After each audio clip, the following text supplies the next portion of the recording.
Muito boa noite a todos. Prazer estar nessa seara de luz, né? Primeiramente agradecendo a Cláudia, porque é um nome tão lindo e eu realmente gosto tanto desse nome, né? Mas é um prazer realmente estarmos reunidos aqui hoje para estudar um pouco sobre o Evangelho de Jesus, né? Sobre a doutrina espírita. Tudo está envolvido. O tema de hoje pode até parecer meio estranho.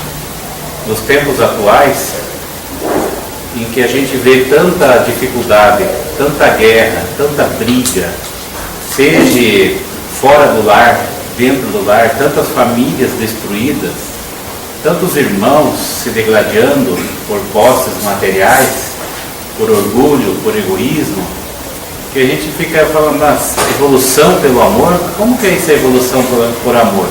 Porque evolução, a gente sabe que a doutrina espírita já nos explica que nós somos espíritos criados simples e ignorantes, mas somos destinados à perfeição. Então o nosso destino, uma fatalidade que nós temos em nossa programação é de sermos espíritos felizes, espíritos superiores. Disso nós não podemos fugir. Mas a doutrina também nos revela que nós teremos nesse planeta muito sofrimento ainda, porque estamos expiando as nossas faltas do passado.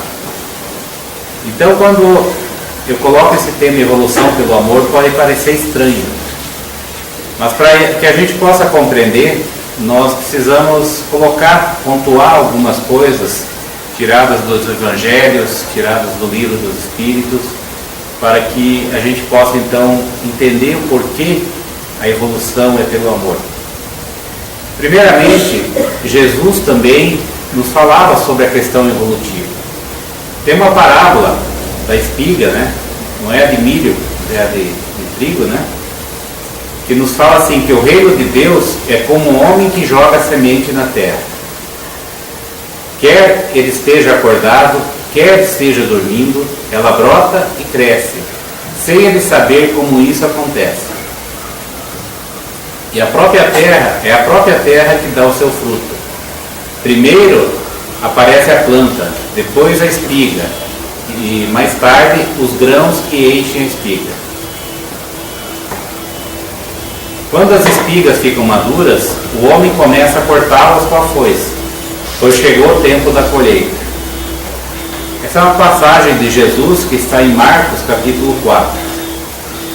Então, quando ele fala no reino de Deus, né, é o processo evolutivo, propriamente dito.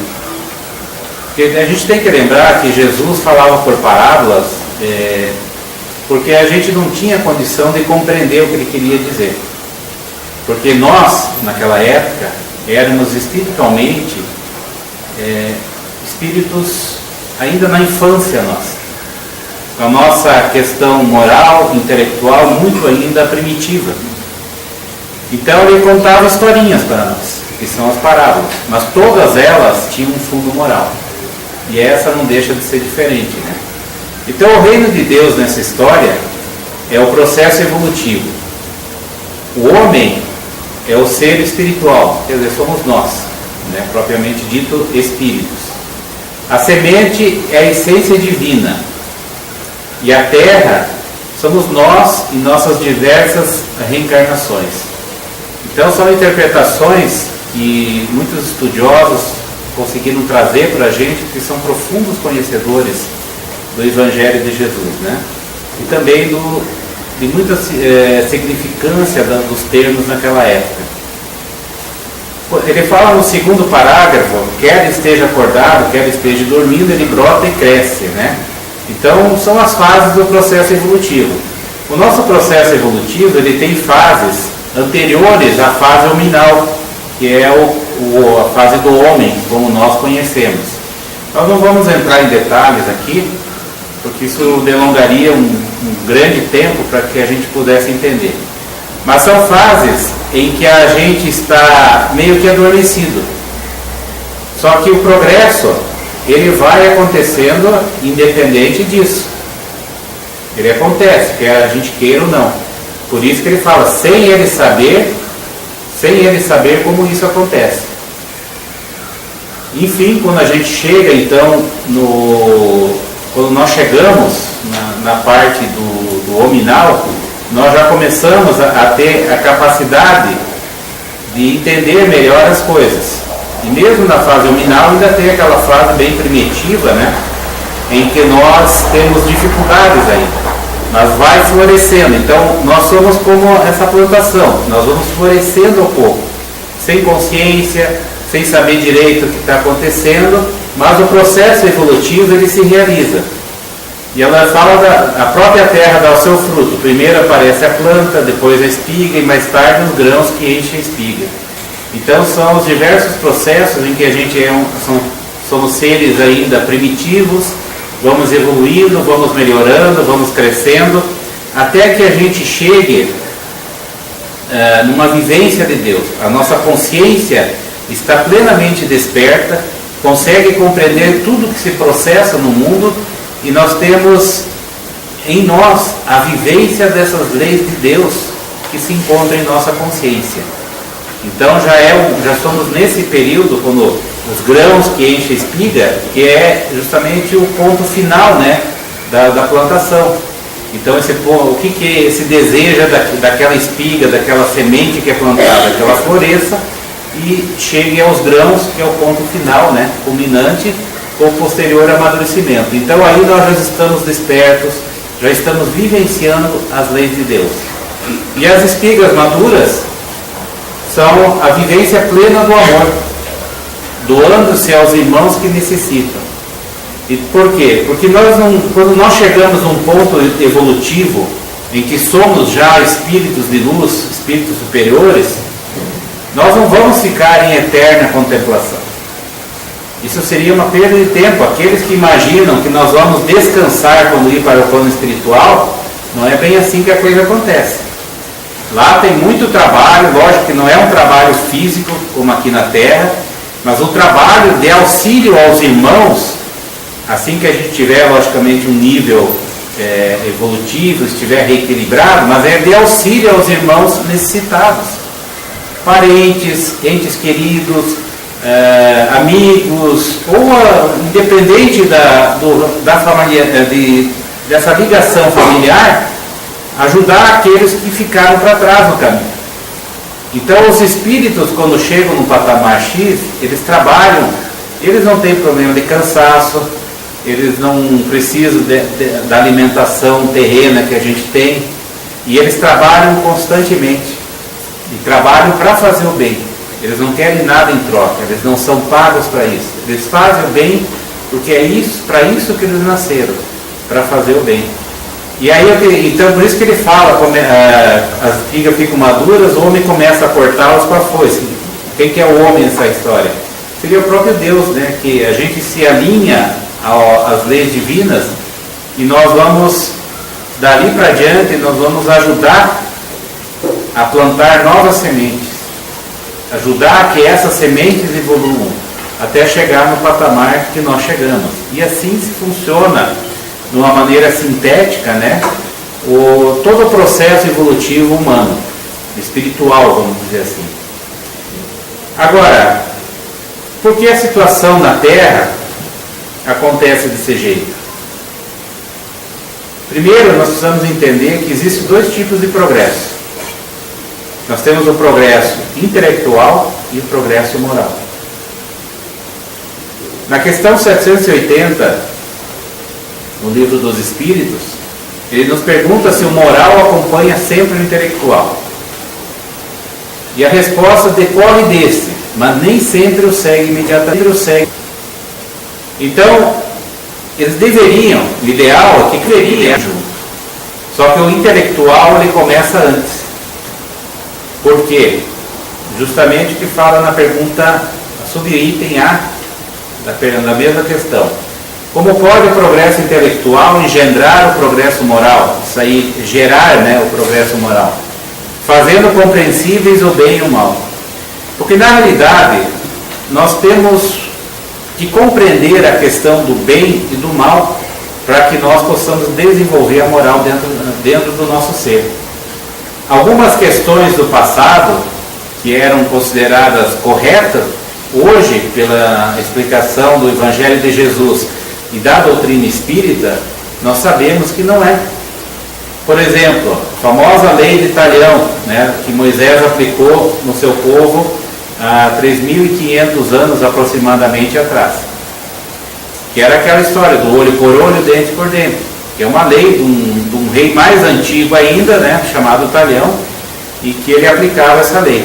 Então, se alguém me fizesse o mal, eu tinha o direito de me vingar dele, na mesma proporção. Só que era uma lei mosaica, um povo bruto, um povo extremamente rude, né? Talvez nós mesmos estivemos naquela turma lá, ou estivemos naquela época, passamos pelas mesmas situações. Mas a realidade é que isso foi considerado normal, a vingança, até poucos séculos atrás. O duelo, por exemplo, o que era o duelo? Estava vingando a minha honra, é um tipo de vingança. Umas coisas meio bestiais, né, mas ainda existem. Em alguns lugares tem pessoas que consideram que a vingança é legítima, porque isso está na Bíblia. E assim outros conceitos que se tem de pessoas que acham, por exemplo, de que não pode fazer o mal, mas pode rezar a Deus que fulmine o outro com raio. E isso em diversas religiões existe essa conceituação. Existem questões da compreensão de que para você ser filho de Deus, você tem que ser de uma determinada religião. Se você não é daquela religião, você não é filho de Deus. Tem algumas religiões que pregam isso. Mas o que é justamente isso? É justamente que não tem ainda a capacidade de compreender essas questões divinas. Então, quando nós vamos desenvolvendo o nosso intelecto, o que acontece? A gente consegue entender o que Jesus trouxe para nós. Nós hoje temos uma capacidade de compreensão muito maior do que há 2000 anos atrás. Tanto que a doutrina espírita, 161 anos, né, surgiu formalmente através do Livro dos Espíritos, nos trazendo instruções, orientações, informações preciosíssimas. Mas por que ela surgiu só em 1857? Justamente porque nós estávamos aptos a compreender. A partir dali, nós ainda evoluímos mais a nossa capacidade de compreensão. Ela surgiu no momento certo, conforme a promessa que Jesus fez do Consolador prometido. Jesus falava que pediria ao Pai que enviasse outro Consolador para que ficasse convosco eternamente, né? A única coisa que pode ficar eternamente conosco é uma filosofia. Um homem, como foi representado a primeira e a segunda revelação, Moisés e Jesus, não poderia ficar eternamente, mas uma filosofia sim. E ele fala ainda que revelará mais coisas que eu ainda não posso dizer porque vós não podeis compreender. E a doutrina espírita ela faz isso. E essas revelações e essa nossa capacidade hoje de compreender faz com que nós consigamos realmente entender melhor a questão do bem e do mal. De entender, por exemplo, de que algum irmão nosso que hoje ainda comete atos malignos, esse é um irmão que ele ainda está numa fase de ignorância que nós já passamos. Porque eu sempre lembro de que hoje nós somos melhores, mas nas nossas vidas anteriores nós somos tão piores quanto aqueles que a gente critica. Fomos talvez muito mais ruins, malignos do que aqueles que hoje a gente critica. Mas nós evoluímos. Esses irmãos que hoje cometem esses atos também vão evoluir, porque uma hora a luz vai chegar para eles. Não é que ela não esteja presente, mas eles não conseguem absorver essa luz que é o Evangelho de Jesus ao seu redor. Então cabe a nós, não é concordar com que ele faça esses crimes, mas compreender o porquê ele faz. E isso só é possível quando nós entendemos a questão da justiça divina. Por que nós sofremos, da onde viemos, por que estamos aqui, para onde vamos. Que a doutrina espírita nos esclarece também que são as grandes dúvidas da humanidade. São questões que os maiores filósofos do mundo não conseguiram resolver. E a doutrina espírita nos explica. Nos explica do sofrimento, nos explica dos diversos níveis de ignorância de cada um de nós. Então nós temos que aprender com isso, justamente a ser tolerante. E tanto que Jesus nos fala sobre a questão do conhecimento, que em João, capítulo 8, ele nos fala: e conhecereis a verdade, e a verdade vos libertará. Essa questão de conhecer a verdade e ela nos libertar, ela serve em diversas questões. Na questão religiosa, quando nós temos contato com a doutrina espírita e temos o conhecimento de como funciona todo o processo da lei divina, a gente fica maravilhado e aquilo nos liberta de algum atavismo, de amarras, de atavismo que nós temos em relação a Deus. Ele nos mostra que a gente não pode ficar esperando que venha um anjo salvador, né, no sentido figurado, que venha alguém nos salvar, porque quem que nos salva? Somos nós mesmos. Nos mostra um Deus Pai de suprema bondade, amor e justiça, e não um Deus vingativo, um Deus que quando está de mau humor faz uma pessoa imperfeita, quando está de bom humor faz uma pessoa melhor. Tudo isso é o conhecimento que nos liberta e nos mostra que o caminho para a felicidade depende de nós. Porque o intuito nosso, no final das contas, é justamente sermos felizes. Nós estamos destinados à perfeição, estamos destinados a sermos felizes, mas não a felicidade da terra. Porque na terra nós vivenciamos uma felicidade que não é constante. Por quê? Justamente pelas dificuldades que nós temos, pelos atos que cometemos no passado, pela nossa vibração, que ela ainda flutua muito, ela não é constante. Então por isso que a gente não tem. A gente vive momentos felizes. E os mais felizes são aqueles quando nós fazemos o bem a um irmão nosso, sem desejar o retorno. Quem já fez e sentiu o quão bom é quando nós fazemos esse bem, a gente sai andando, parece que está pisando em nuvens, estamos vomitando o encarnado, né? A gente sai flutuando, é uma sensação tão agradável que você quer mais daquilo, você quer sentir mais. Isso realmente é felicidade. O resto é legal, é bom, mas é passageiro. Mas a felicidade que nós temos no trabalho, no bem, realmente é incomparável. Não há como explicar em palavras humanas essa sensação que nós temos, né? Então quando a gente conhece a verdade, ela nos liberta. Como também em nível de conhecimento, nós de repente nós não compreendemos alguma coisa sobre uma determinada matéria, sobre um determinado assunto, e ficamos à mercê do que as outras pessoas que conhecem ou acham que conhecem falam.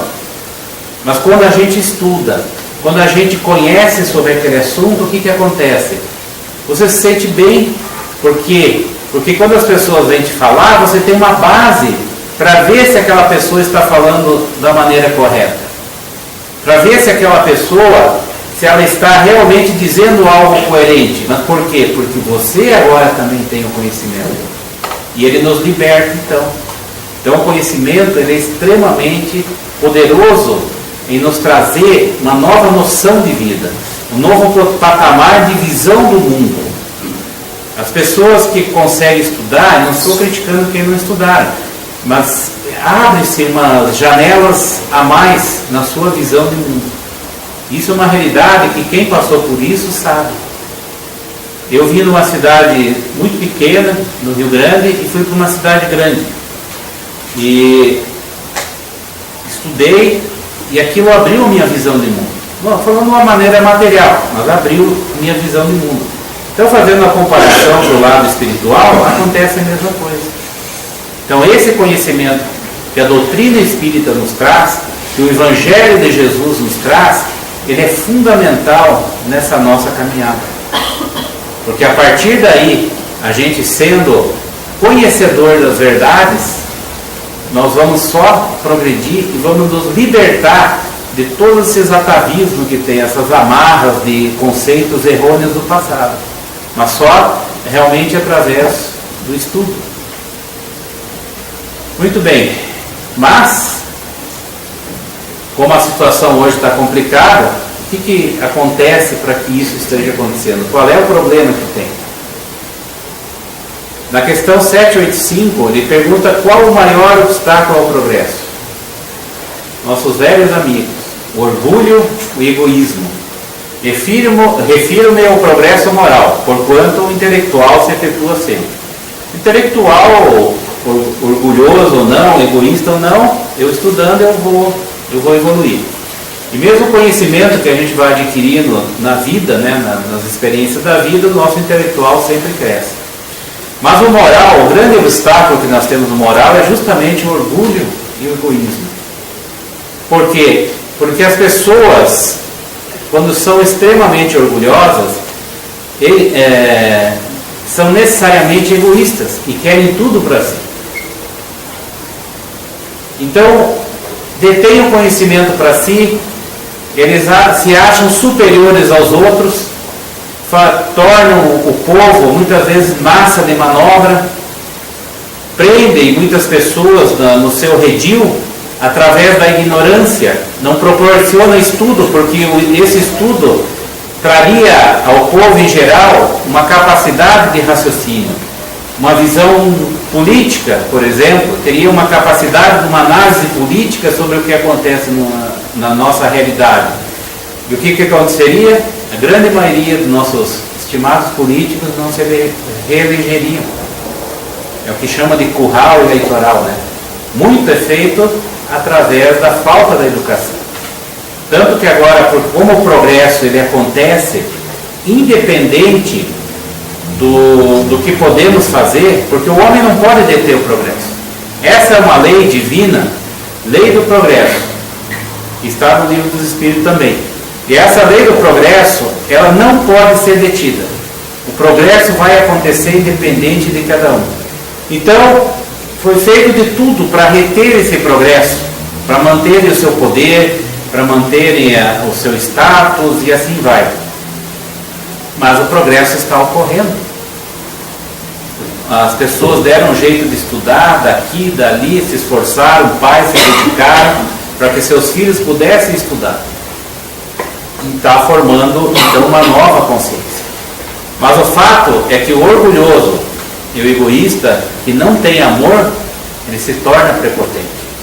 Então, mesmo naqueles que não necessariamente têm poder, têm bens materiais, eles podem ser pessoas prepotentes. O orgulho faz isso. Quando não tem o conhecimento, quando não tem amor, nos torna prepotentes, egoístas, e detém esse conhecimento para si. Não quer fazer o bem aos outros. Pelo contrário, ele acha que é um direito dele ter tudo o que ele quer. E os outros, não é problema dele. Se ele puder ter e deixar o outro sem, não tem problema. Isso é que o orgulho faz. Então, por isso que o progresso, o que acontece? Ele acaba ficando às vezes um pouco enroscado, mais difícil de avançar, porque as pessoas estão tentando deter os seus nichos de poder, de falso poder, porque como se aqui na Terra nós realmente tivéssemos algum poder. Jesus já falava que meu reino não é desse mundo, porque aqui é algo transitório, tudo que nós temos é emprestado, entre aspas, pela divindade, para que nós possamos ter a nossa reencarnação. Então, veja a dificuldade que nós temos como um exemplo histórico, né, a própria chamada Idade Média.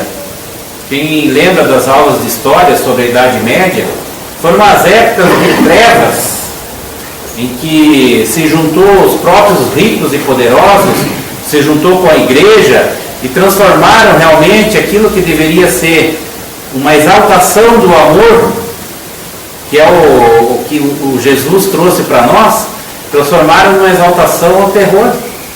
A igreja se unindo aos ricos e poderosos, aos reis, para guerrear, para conquistar povos, para tentar impor aos outros a sua fé, mas uma fé que na realidade estava muito mais voltada às questões dos interesses materiais. E não é a doutrina espírita que fala isso, é a história. A Idade Média é considerada uma idade das trevas, em que realmente a questão da evolução humana, ela andou mais devagar. Quantas pessoas, né, não foram queimadas como bruxos simplesmente porque descobriam o poder de uma folha, que aquela folha podia curar isso, podia ajudar nisso, e eram tratados como bruxos simplesmente porque estavam estudando a natureza. E de quem é a natureza de uma maneira geral? É de Deus.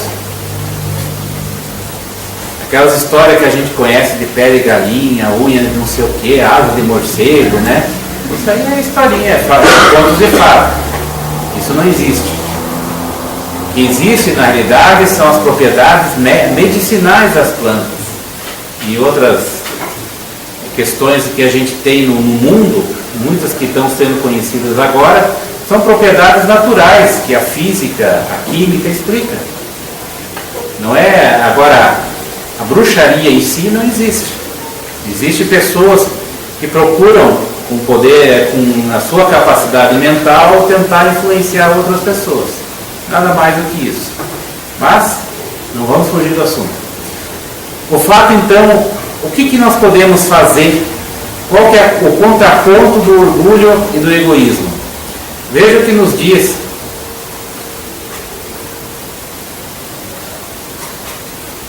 Mateus, capítulo 22, Evangelho segundo o Espiritismo, capítulo 15. Para variar, um doutor da lei estava tentando Jesus, ver se fazia uma pegadinha com ele, para jogar ele, mostrar que ele estava tentando ir contra as leis da época dos hebreus, né? Então ele pergunta para Jesus como que ele pode achar a salvação, conseguir a salvação. E Jesus fala: o que é que está escrito na lei? O que é que lês nela? E ele respondeu: amarás o Senhor teu Deus de todo o coração, de toda a tua alma, com todas as tuas forças, e de todo o teu espírito, e a teu próximo como a ti mesmo. Disse-lhe Jesus: respondeste muito bem, faze isto e viverás. Então Jesus, com a própria lei dos hebreus, ele deu a resposta ao doutor da lei, e que mostrava para ele que bastava ele cumprir o que dizia nas leis. E qual que é o princípio básico aqui, né, nessa lei que Jesus passou? Amarás o Senhor teu Deus e ao teu próximo como a ti mesmo. Então a palavra base aqui é amor.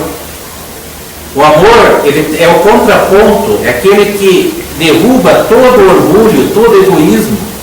Porque quem ama de verdade, ele doa.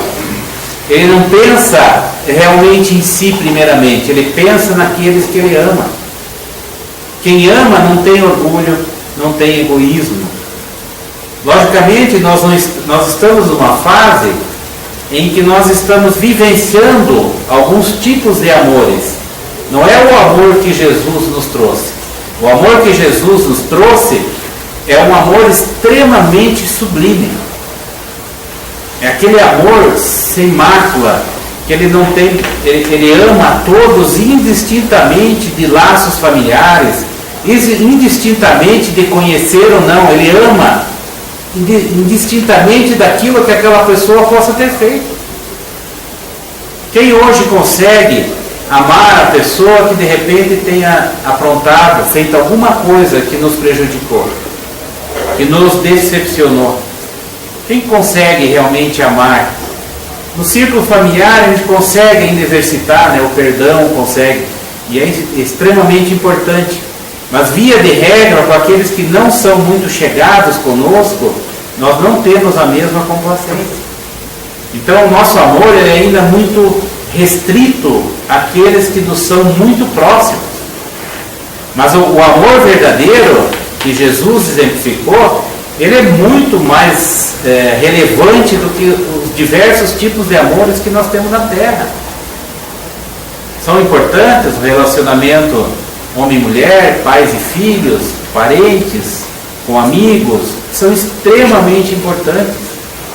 Mas são exercícios para que um dia a gente possa juntar todos esses tipos de amor num amor global. Um amor que ama ao mundo inteiro sem sequer às vezes ter visto aquela pessoa. Capaz de, na primeira oportunidade que tiver de ajudar alguém que jamais viu, vai lá e ajuda. Que doa daquilo que lhe é necessário para auxiliar aqueles que necessitam. Porque é fácil a gente doar daquilo que a gente tem excesso.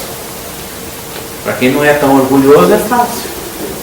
Mas e quando a gente chega num ponto que nós também precisamos, será que nós vamos repartir? Lembra de Jesus repartindo pão? Essa é a grande questão. O amor de Jesus, ele é muito mais sublime. Mas é tão difícil a gente chegar, porque imagina, Jesus é Jesus. Jesus também passou pelas fases que nós passamos. Jesus, ele passou no seu processo evolutivo exatamente em situações que nós passamos, não na Terra. Lembre que Jesus falava de que ele já era antes que o mundo fosse. Estima-se a idade da Terra em 4,5 a 6 bilhões de anos. E Jesus já era um espírito superior naquela época. Tanto que foi ele com seus trabalhadores que coordenou a formação da nossa galáxia. Então imagine o quão antigo é esse espírito, esse nosso irmão chamado aqui na Terra de Jesus. E não existe só ele. Jesus é um espírito crístico. São os enviados. São aqueles com alta evolução que possuem. Mas não existe só Jesus como espírito crístico. Existem, sei lá, centenas, talvez milhares. Não tem como a gente quantificar. Nós conhecemos por Jesus porque ele esteve conosco, é o nosso governador que governa essa nossa galáxia. Então, se ele e os demais também chegaram, por que nós não podemos chegar? A velocidade que nós vamos levar para isso vai depender de cada um de nós. Vai depender das atitudes que nós realmente trabalharmos o nosso ser. Porque é só trabalhando o nosso ser, que é o maior adversário que nós temos, nesse trabalho somos nós mesmos. Então nós precisamos conhecer a nós mesmos. Ter a coragem de enfrentar algumas verdades em relação a nós, que no fundo a gente sabe, mas a gente não quer admitir. Mas enfrentar essas verdades para que nós possamos nos curar. Porque assim como um dependente, um toxicômano, todos nós precisamos primeiro admitir que realmente somos doentes. Nesse ou naquele ponto. Uma coisa que tenho certeza que todo mundo é orgulhoso. Todos nós somos, mais ou menos, mas todos nós temos orgulho. Não é porque às vezes estamos dentro de uma igreja, de uma casa espírita, que nós deixamos de ser orgulhosos. Ninguém muda da noite para o dia. Mas essa questão do amor, Jesus planificou tanto que ele chegou e falou para os seus apóstolos: vós sereis conhecidos por muito se amarem. Amai-vos como eu vos amei. Ele exortou diversas vezes aos seus apóstolos que seguissem o mesmo caminho que ele seguiu. E mesmo assim, eles tiveram uma dificuldade tremenda. Tremenda, por quê? Porque quando Jesus foi crucificado, o que aconteceu, com exceção de João e de Judas, logicamente? Todos eles foram se esconder. Se esconderam numa casa, com medo, tinham medo de ser reconhecido, de também acontecer isso com eles. E Jesus então aparece, materializado para eles. Aí vem a história das chagas que ele mostra para Tomé. E a partir dali então, a hora que eles compreenderam que Jesus cumpriu a promessa, mostrou que a vida existia além da morte, que ele continuava vivo, é que eles realmente tiveram a consciência plena de que Jesus dissera a verdade. E todos os teólogos são unânimes em dizer que a partir desse momento é que nasceram os apóstolos que nós conhecemos, que fizeram esse brilhante trabalho da divulgação do amor do Cristo pelo mundo na época, que pendura até os dias atuais. Mas se não fosse isso, a divulgação do Evangelho naquele momento teria acabado. Tanto Cristo sabia que foi lá e se apresentou para eles, para mostrar para eles que tudo que ele dissera era verdade. E o amor de Jesus foi espalhado pelo mundo e continua até os dias atuais, com todas as dificuldades, com todas as deturpações, as dificuldades de entendimento, mas ele está reinante. E ele é atual. Não tem por que atualizar a Bíblia, atualizar a doutrina espírita. O que Jesus nos traz como elementos para que nós sejamos felizes são reais. As pessoas, no momento em que têm contato com o Evangelho de Jesus, não importa a religião que seja, mas que vivencie aquela fé verdadeiramente, que se tornem verdadeiros cristãos, que existe em qualquer religião, até ateus, muitas vezes são mais cristãos do que aqueles que frequentam as religiões, porque eles procuram, mesmo não acreditando, vivenciar o bem, ajudar os outros, sem o desejo de restituição. Então, ser cristão é isso, é procurar seguir os ensinamentos do Cristo. E o ensinamento do Cristo ele é pautado no amor. Veja o que nos diz no Evangelho segundo o Espiritismo, no capítulo 15. Não podendo amar a Deus sem praticar a caridade para com o próximo, todos os deveres do homem se resumem nesta máxima: fora da caridade não há salvação. Não é fora da igreja, é fora da caridade. Porque a caridade independe de templo religioso, independe de religião, e sim do nosso coração, da nossa vontade de amar.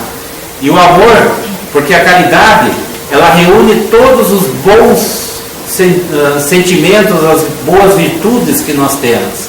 Mas o amor é o que resplandece dentro da caridade. Nós não conseguimos ser caridosos se nós não aprendemos a amar. Nós podemos muitas vezes achar que estamos fazendo caridade, mas se a gente não fizer aquele ato com amor, não é caridade. Ainda não. Então o amor ele é o pilar básico dessa caridade. E a caridade é realmente o caminho da salvação, que aquele doutor da lei queria saber de Jesus. O amor nos leva a sermos caridosos. E veja a amplitude dessa questão da caridade, que na questão 886 é perguntado qual o verdadeiro sentido dessa palavra, como entendia Jesus. Sinteticamente, nos fala os Espíritos: benevolência para com todos, indulgência para as imperfeições dos outros, perdão das ofensas. Vejam só, benevolência para com todos. É todos. É com aquele que nos fez mal, é com a pessoa que nos distratou, até com a sogra temos que ser benevolentes. Vê a amplitude, né, da caridade. Temos a indulgência para as imperfeições, porque todos nós somos imperfeitos. Então, sejamos indulgentes com o nosso irmão, porque ele é um ser ignorante, um ser em formação como nós somos. Porque muitas vezes, quando a gente adquire conhecimento da doutrina espírita, se nós não exercitamos também o amor, nós nos tornamos aqueles prepotentes. Um espírita prepotente é pior do que uma pessoa culta prepotente. Porque o espírita prepotente, ele julga os outros inferiores a ele, mas tendo conhecimento. Ele não pode nem alegar a ignorância do fato. Então, a indulgência com as imperfeições do outro vem também do amor que a gente vai adquirindo, e o perdão das ofensas, que vem no mesmo rastro, né? Se as pessoas merecem perdão, merecem, porque nós também erramos. Quando nós erramos, nós queremos ser perdoados. Quando admitimos o nosso erro, nós queremos o perdão. Por que a outra pessoa que errou não pode querer também? Ela não pode ter se arrependido dos seus atos. Então são questões que, veja, em poucas palavras, a amplitude que é a questão de amar, a amplitude que é a questão da caridade. E isso é tão preponderante. E eu falando sobre o conhecimento, mas veja o que nos fala o Espírito da Verdade no Evangelho segundo o Espiritismo, no capítulo 6. Espíritas, amai-vos. Este é o primeiro ensinamento. Instruí-vos, este é o segundo. No cristianismo encontram-se todas as verdades. São de origem humana os erros que neles se enraizaram. Eles podiam ter dito para nós: instruí-vos. Afinal, a instrução não veio primeiro, a inteligência, o desenvolvimento intelectual não veio primeiro para ajudar a compreender o bem e o mal? Não, eles falaram: amai-vos. Este é o primeiro ensinamento. Porque às vezes nós podemos não ter também um conhecimento tão grande, mas nós temos a capacidade de amar. Quantas pessoas nós já vimos, nas poucas vezes que passa na mídia, de pessoas que são pessoas sem condição financeira, são pessoas sem instrução, e tem uma doação de amorosa que de repente tem lá, adota 50 crianças, ergue uma entidade para cuidar de pessoas largadas na rua, pessoas perdidas que se encontram, e não são pessoas com instrução, muitas vezes não fizeram nem o primeiro grau completo. Porque o amor, ele deve ser preponderante. Não que a instrução, o conhecimento não seja importante, é extremamente importante. Mas o amor sempre deve estar na frente. Justamente para não cairmos no erro da prepotência. E nos tornarmos pessoas que se julgam superiores aos outros. Que esquecem que se nós quisermos trilhar esse caminho, que existem milhões de espíritos superiores a nós. Em que o nosso conhecimento é uma migalha diante do que o espírito superior tem. Porque o orgulhoso, ele sempre esquece daqueles que estão acima de si em conhecimento, em intelectualidade. Ele vê os de baixo, mas os de cima ele não admite que exista alguém superior. Por isso que muitos têm dificuldade de admitir Deus. Porque Deus é a inteligência suprema, a causa primária de tudo, é o ser superior. Mas o orgulhoso não consegue admitir um ser superior a ele. Essa é a grande dificuldade. Então o amor, na própria doutrina espírita, o Espírito da Verdade nos coloca ele como primeiro mandamento. Que os dois caminhem juntos, se desenvolvam juntos, mas o amor deve ser o primeiro mandamento na nossa conduta de vida. E assim, meus irmãos, que nós possamos refletir sobre essa questão do amor que Jesus trouxe para nós, desses ensinamentos cristãos tão atuais, mesmo 2000 anos depois, porque nós, no momento em que nós compreendemos todos esses ensinamentos do Mestre, que nós compreendemos através da doutrina espírita todas as questões divinas sobre todos os assuntos que nos é permitido conhecer, nós realmente nos libertamos. E a partir daí, nós passamos a nos tornar os verdadeiros cristãos.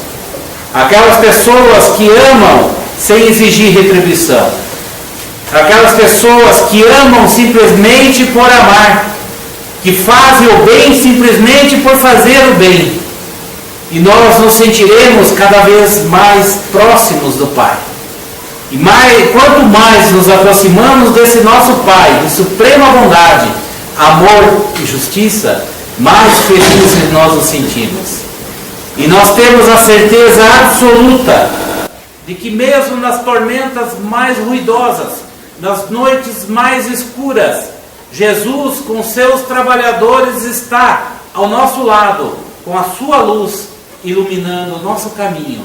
Basta que nós sigamos com Ele, que nós nos propusemos, nos disciplinemos a seguir os ensinamentos do Cristo, para que então nós possamos nos locupletar no seu banquete, na sua ceia de amor e de luz.